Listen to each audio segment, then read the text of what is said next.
Assalamualaikum warahmatullahi wabarakatuh. Perkenalkan saya Anissa Rana Ismi Salsabila NIM 0023019 dari SKDA 1. Di sini saya akan menjelaskan terkait laporan praktikum anatomi saya di blok 2T2 kardiorespirasi. Pertama, saya akan menjelaskan faring. Nah, faring sendiri itu adalah saluran muskulomembranosa yang menghubungkan kavitas nasi dan kavitas oris menuju laring dan esofagus. Nah, faring sendiri itu dibagi jadi tiga. Ada nasofaring, dia itu ada di posterior nasi dan superior palatum mole. Terus dia itu tinggi VC1 sampai VC2. Terus kalau orofaring, dia itu ada di posterior cavum oris, dia tinggi VC2 sampai VC3. Sedangkan terus yang ketiga ada namanya laryngofaring, dia itu ada di posterior laring, tinggi VC3 sampai VC5. Pertama, nasofaring. Nah, nasofaring itu dihubungkan sama namanya koana. Terus ada namanya opte. Opte itu adalah Ostium pharyngeum tuba auditiva eustachii. Kalau dari gambar ini itu ada di sini. Nah, ini opte. Nah, opte itu dia menghubungkan nasofaring sama kavitas timpanika telinga. Terus ada adenoid atau tonsilla pharyngea. Nah, tonsilla pharyngea itu ada di membrana mukosa dini posterior nasofaring. Terus ada namanya torus tubarius, yaitu peninggian di sebelah posterior dan superior opte. Torus tubarius itu yang ini. Nah, terus ada namanya torus levatorius, yaitu peninggian di inferior opte yang dibentuk oleh musculus levator veli palatini. Terus ada namanya recessus pharyngeus, yaitu ada di dorsal torus tubarius dan memanjang ke atas sampai ke atap faring. Terus ada namanya juga tonsilla tubaria, dia itu adalah jaringan limfoid yang kadang-kadang itu ada di membrana mukosa di recessus pharyngeus. Ya, lanjut. Kedua ada orofaring. Nah, kalau orofaring itu dia dipisahkan oleh isthmus faucium. Nah, ada namanya arcus palatoglossus, yaitu pelipatan mukosa di anterior fossa tonsillaris yang membentang dari palatum mole sampai ke lingua. Dan dia itu terbentuk karena ada desakan dari musculus palatoglossus. Terus ada arcus palatopharyngeus, yaitu pelipatan mukosa di posterior fossa tonsillaris yang membentang dari palatum mole sampai dinding lateral faring dan terbentuk karena adanya pendesakan dari musculus palatopharyngeus. Terus kalau fossa tonsillaris itu cekungan di antaranya arcus palatoglossus sama arcus palatopharyngeus dan dia ditempati oleh tonsilla palatina. Terus ada namanya vallecula epiglottica, dia itu tempat tertampungnya benda tumpul yang tertelan. Terakhir ada laryngofaring. Laryngofaring itu typo. Laryngofaring itu ada namanya fossa piriformis, dia itu ada di kanan sama kirinya dari laryngofaring. Fossa piriformis. Nah, dia itu fungsinya buat nampung benda tajam yang tertelan. Kalau benda tumpul tuh tadi yang ada di orofaring, yang vallecula epiglottica. Kalau yang ini yang benda tajam. Terus ada juga aditus laringis, berarti dia itu aditus, dia pintu masuknya dari laring menuju laring dan ada di dinding anterior laryngofaring. Ini aditus. Lanjut.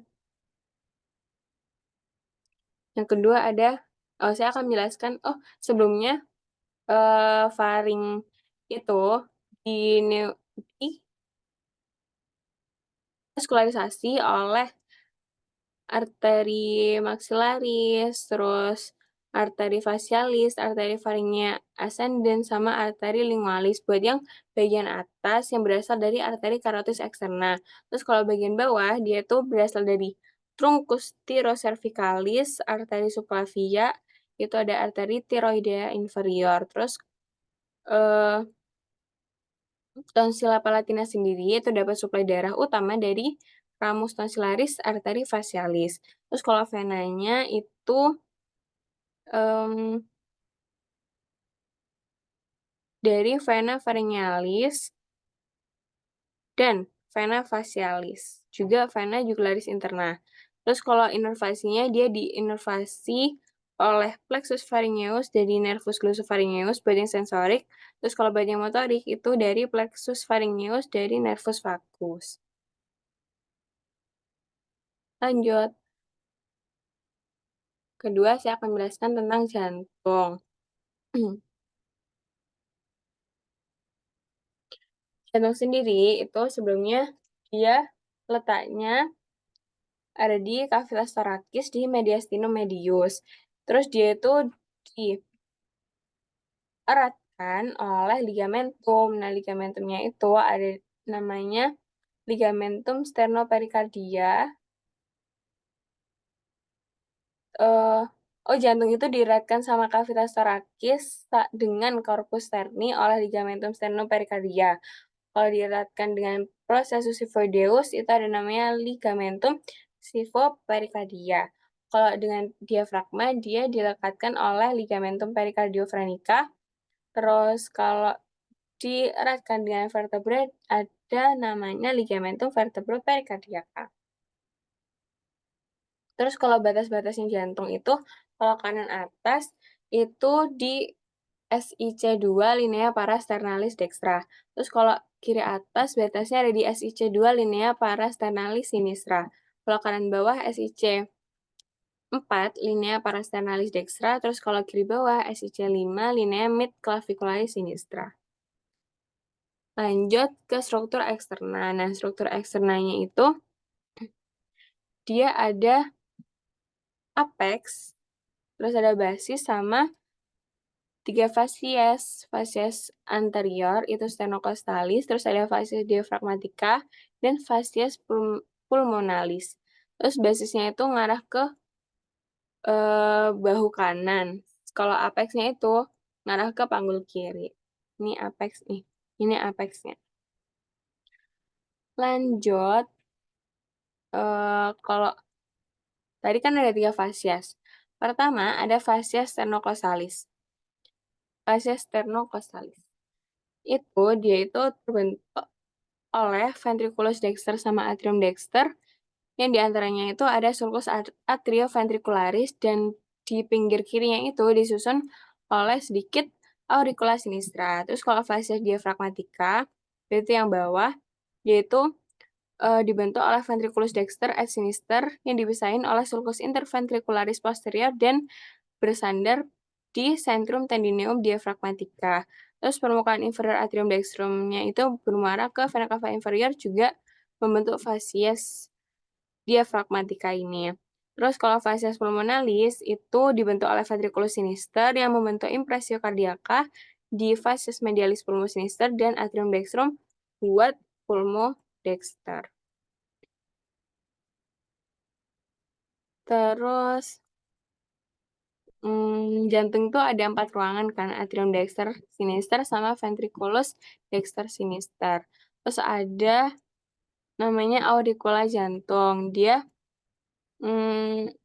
struktur pelengkap atrium yang nonjol yang merupakan sisa atrium kanan janin. Terus dia itu buat meredakan tekanan tinggi di atrium dengan ningkatin si kapasitas atrium kalau lagi stres. Terus permukaan dalamnya itu kayak di anterior atrium itu ada musculus pegmati nanti di struktur internalnya. Terus kalau di permukaan luarnya jantung itu juga ada sulcus-sulcus, ada sulcus coronarius buat tempat lewatnya arteri corona, terus ada sulcus interventricularis anterior dilewatin sama arteri vena interventricularis anterior.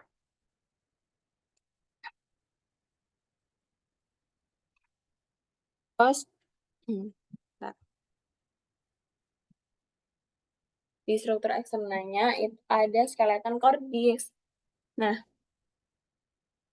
skeleton cordis itu buat isolator atau buat melekatnya miokardium, terus juga buat kenakannya core, terus juga buat pelekatan kuspis atau katup jantung, terus juga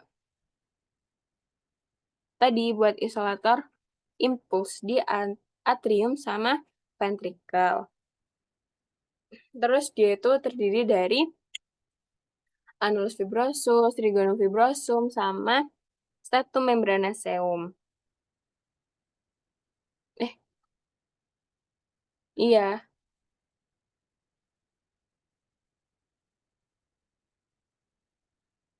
yang ada interventrikular, interatrial, sama atrioventrikular. Terus, buat skeleton cordis. Jadi pertama kan ada namanya annulus fibrosus, itu yang ini, yang bulat-bulat ini. 1, 2, 3, 4. Nah, dia itu mengelilingi dua ostium atrioventrikular, terus orifisium aorta, sama orifisium truncus pulmonalis. Nah, pertama, dia ini kan ada 4. Pertama itu ada annulus atrioventricularis dexter. Yang ini. Terus ada atrioventricularis sinister. Atau mitral. Katup. Enggak, kalau mitral itu katup. Pertama itu ada annulus atrioventricularis dexter, itu ada di sekitarnya valva tricuspid. Terus ada atrioventricularis sinister, itu ada di sekitarnya valva mitral atau bicuspid. Terus ada annulus valva aorta, yang ini, terus sama ada annulus valva trunci pulmonalis. Terus ada namanya trigonum fibrosum, dia itu kayak penebalan jaringan yang menghubungkan antar annulus ini. Ada namanya trigonum fibrosum dextrum, berarti dia yang menghubungin annulus fibrosum valva aorta sama annulus atrioventricularis dexter. Sedangkan kalau trigonum fibrosum sinistrum itu yang hubungin annulus fibrosus valva aorta sama annulus atrioventricular sinistra. Sudah. Terus lanjut ke struktur internanya. Nah, kalau struktur internanya sendiri, dia kan ada atrium dexter, atrium sinister, terus ada ventricle dexter sama sinister.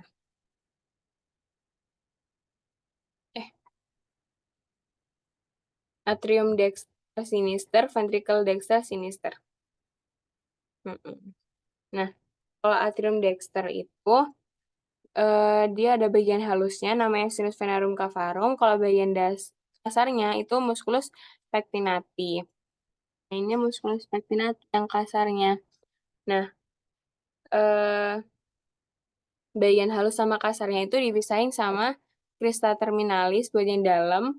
Terus kalau bagian luar itu sulcus terminalis. Terus ada fossa ovalis dan limbus fossa ovalis, yaitu obliterasi foramen ovale yang ada di septum intra-atrial. Terus ada ostium atrioventricular dextra, dia ngehubungin sama ventricle dexter. Terus ada ostium sinus coronaries, sama ostium vena cava inferior. Terus, terus kalau yang atrium dexter itu, dia ada dimuarai oleh vena cava superior. Terus ada vena cava inferior. Bentar. Kalau yang vena cava superior itu melalui ostium vena cava superior. Kalau vena cava inferior melalui ostium vena cava inferior. Terus ada sinus coronarius lewat ostium sinus coronarii. Terus ada vena cordis minima lewat foramina venarum minimarum. Terus tadi di vena cava inferior itu ada valvula Eustachii. Terus kalau di sinus coronarius ada valvula de Bessy. Lanjut, di ventricle dexter itu ada ruangan kasarnya yang tersusun dari trabekula karna. Itu ada 3 jenis, ada musculus papillaris, terus ada trabecula septomarginalis, terus sama yang ada bundle office-nya di situ, terus ada rigi-rigi yang nonjol di bagian dalamnya. Terus dia ada ostium trunki pulmonalis, soalnya nanti dia dari ventricle dexter dia ke pulmo. Iya. Terus kalau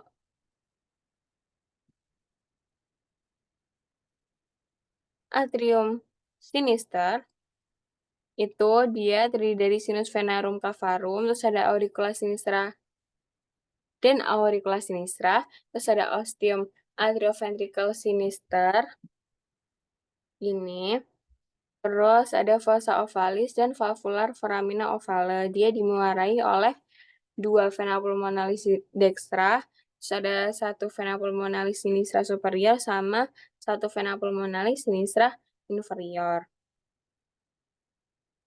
Terus ventricle sinister itu dia pembentuk dari apex cordis. Terus dia ada vestibulum aorta, terus ada ostium aorta, sama musculus papillaris. Nah, terus selanjutnya adalah mekanisme katup jantung itu membuka dan menutup. Sebelumnya, katup jantung itu dia ada 4. Ada 2 katup atrioventricularis, itu antara atrium sama ventricle, terus ada kalau yang kanan itu namanya valva tricuspidalis, kalau yang sinistra itu ada katup mitral atau bicuspidalis. Terus ada 2 katup semilunaris. Semilunaris itu terdiri dari valva pulmonalis yang ngehubungin ke pulmo, terus ada valva aorticus yang hubungin ventricle sinister ke aorta. Jadi kalau uh,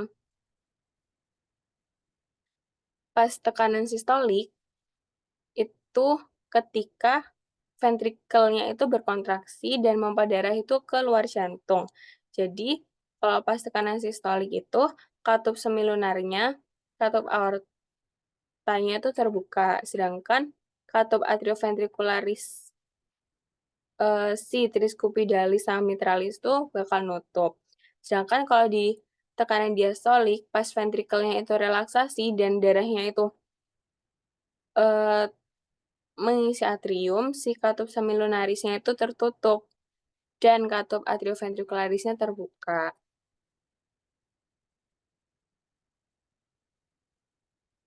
Jadi, kalau secara semuanya itu pas ventricle relaksasi, tekanan di dalam ventrikelnya itu kan rendah.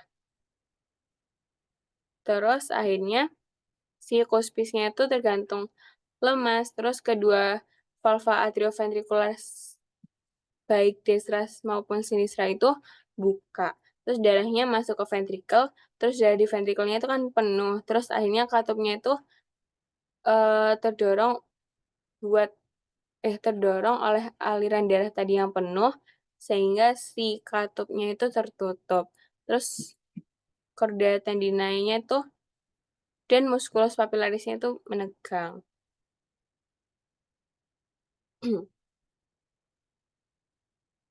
Sedangkan kalau mekanisme dari valva pulmonal itu tadi pas sistol. Jadi aliran darah yang dorong katup ke atas itu darahnya ngalir ke arteri pulmonaris. Terus kadang itu juga darah bakal ngisi sinus pulmonal dan pas katupnya itu udah terisi penuh, dia itu akan turun ke bawah sehingga menutup katup pulmonal. Terus kalau mekanisme dari valva aorticus itu eh, bukan arteri koroner di dalam sinus aorta, arteri koroner itu sendiri adalah arteri yang memvaskularisasi jantung itu sendiri. Dia itu ada di dalam sinus aorta.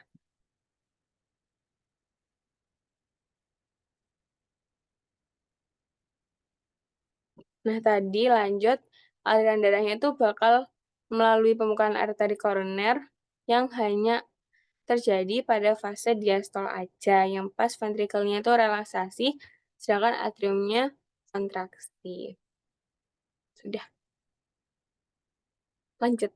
Nomor 3, itu saya akan menjelaskan diafragma dan mediastinum. Pertama, diafragma itu sebelumnya adalah pembatas kavitas torakis sama kavitas abdominis, yaitu ada dua bagian, ada yang pars muskuler sama centrum tendineum. Nah, pars muskulernya itu yang ada di perifer atau di tepinya ini. Dia ada pars sternalis, terus costalis, terus ada pars lumbalis. Terus kalau centrum tendineum itu yang sentral. Lanjut, kalau pars muskuler tadi yang di perifer tadi kan ada pars sternalis. Itu ada namanya trigonum leri. Dia itu dilewati sama arteri vena epigastris superior, terus dan vasa limfatika. Nah, di trigonum leri ini dia itu tempat lemah atau lokus minima substansi yang biasanya terjadi hernia diafragmatika. Terus, lanjut di pars muskuler ada yang pars costalis, dia itu kayak kubah di diafragma. Terus ada pars lumbalis, itu ada arcus lumbosacral medial atau ligamentum arcuatum medial, yaitu penebalan dari fascia musculus psoas major, terus ada namanya arcus lumbosacralis lateral atau ligamentum arcuatum lateral, yaitu penebalan dari fascia musculus quadratus lumborum. Nah, di pars lumbalis ini dia itu membentuk dua crura muskuler, yaitu crus dextrum sama sinistrum. Nah, terus di batas medialnya si kedua crus ini dia bakal nyatu membentuk ligamentum arcuatum medianum di ventral aorta yang membentuk hiatus aorticus. Nah, pars diafragmatika yang melekat di kosta 11 dan 12 itu biasanya terpisah dari pars lumbalis diafragmatika karena ada celah sempit yang disebut trigonum lumbococcal Buchdeleki, yang juga merupakan locus minoris resistensi. Terus lanjut, buat centrum tendineum, dia ada 4, kayak 4 lubang gitu. Pertama ada hiatus aorticus, dia setinggi PTH 12, dia dilewati oleh aorta sendiri, terus ada ductus thoracic,us terus ada vena azygos semiazygos. Ini. Terus kalau hiatus esophagus itu setinggi VTH 10. Dia dilalui oleh esophagus, terus ada ramus esophageal sama arteri gastrika sinistra. Terus ada foramen vena cava morgagni itu setinggi VTH 8 dilalui oleh vena cava inferior, nervus phrenicus dexter sama vasa limfatica. Terus ada trigonum leri, dia dilalui oleh arteri vena epigastrika superior sama vasa limfatika.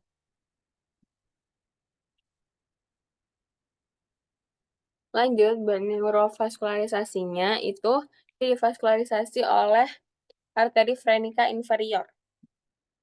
Terus ada arteri frenica superior, terus ada arteri pericardiofrenica, terus ada arteri musculofrenica sama drainase vena, itu buat venanya. Terus kalau inervasinya itu diinervasi oleh nervus phrenicus yang nervus spinalis C3 sampai C5.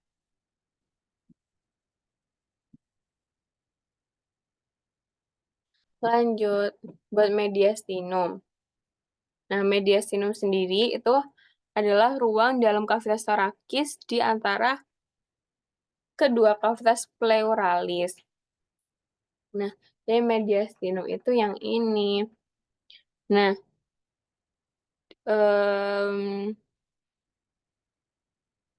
Dia itu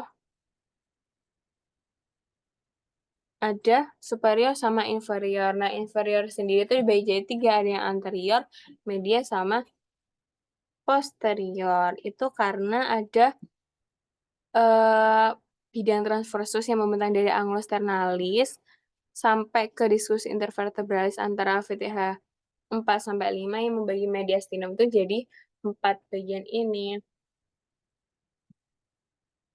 Nah, pertama, ada mediastinum superius, itu dia yang atas ini. Nah, mediastinum superius ini, isinya ada apa aja, ada trakea, terus ada esofagus, terus ada timus, ada arcus aorta, terus sama 3 cabang besar dari arcus aorta sendiri, terus ada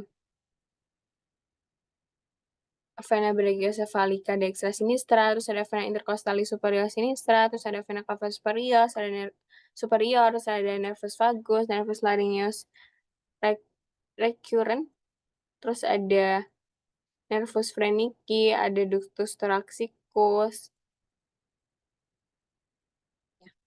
Lanjut, ada mediastinum inferior, itu ada 3, ada yang anterior, yaitu letaknya ada di antara perikardium sama anterior perikardium, terus di posterior sternum, sama musculus transversus thoracis. Dia isinya ada sisa timus, ada nodi limfatiki, ada lemas, sama jaringan ikat longgar. Terus kalau mediastinum inferior yang media, dia ada di antara cavitas pleura dextra sinistra, isinya ada jantung, terus ada perikardium, ada nervus phrenicus, terus ada pangkal aorta, terus ada vena cava, bronki, primary. Terus kalau yang posterior, itu dia ada di posterior pericardium di antara pleura mediastinalis. Dia isinya ada esophagus, terus ada aorta thoracica, terus ada vena azygos, sama vena hemiazygos, terus ada ductus thoraxicus, ada nervus vagus, tracus lymphaticus, dan nervus phrenicus. Sudah, jadi itu semua yang dapat saya jelaskan. Terima kasih atas perhatiannya. Mohon maaf bila ada salah. Wassalamualaikum warahmatullahi wabarakatuh.